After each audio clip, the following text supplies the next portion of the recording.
ఇక మరో ప్రధాన పార్టీ భారత రాష్ట్ర సమితి సీనియర్ నాయకుడు మాజీ మంత్రి హరీష్ రావు రోజు రాష్ట్ర ప్రభుత్వం మీద చేస్తున్న విమర్శల్లో భాగంగా Jubilee Hills palace to CCC పోలీసుల పహారా మధ్య గ్రామ సభలు జరుగుతున్నాయి. సిసిసి అంటే command control centre, police command control సెంటర్లో ముఖ్యమంత్రి తన వెసులుబాటు కోసం సమీక్షా సమావేశాలు అక్కడ పెట్టుకుంటూ ఉన్నారు. జూబ్లీ హిల్స్ ప్యాలెస్ అంటే బహుశా హరీష్ రావు గారి ఉద్దేశం అది రేవంత్ రెడ్డి నివాసం అయి ఉండవచ్చు. గతంలో ప్రగతి భవన్ను ప్యాలెస్ అనేవాళ్ళు కాబట్టి ఇప్పుడు రేవంత్ రెడ్డి నివాసాన్ని ప్యాలెస్ అనాలనుకుంటున్నారేమో. Jubilee Hills palace to CCC పోలీసుల పహారా మధ్య గ్రామ సభలు, పోలీస్ కమాండ్ కంట్రోల్ సెంటర్లో నిర్ణయాలు. ఇదేనా ఇందిరమ్మ రాజ్యం అంటే? మాజీ మంత్రి హరీష్ రావు. ఏమిటి ఇందిరమ్మ రాజ్యం అంటే?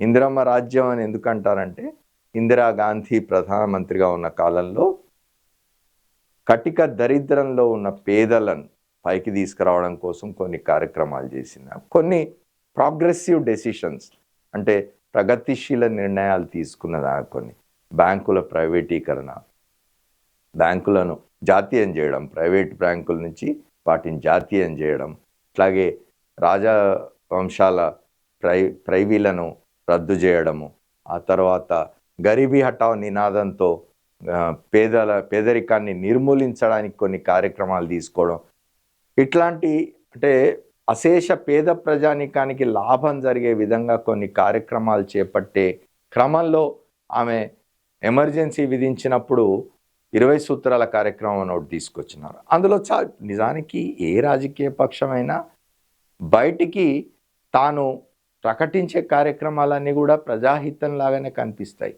కానీ వాటి అమలు దగ్గరికి వచ్చేసరికి ఎంత చిత్తశుద్ధి ఉన్నది, ఎంతవరకు సాధ్యాసాధ్యాలు కూడా చూడాలి.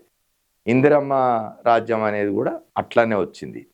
ఇందిరాగాంధీ తలపెట్టిన అనేక పేద ప్రజల సంక్షేమ అభివృద్ధి కార్యక్రమాలకు సంబంధించి మరి అవి వాళ్ళు ఏమైనాయని అడుగుతున్నారు హరీష్ రావు గారు.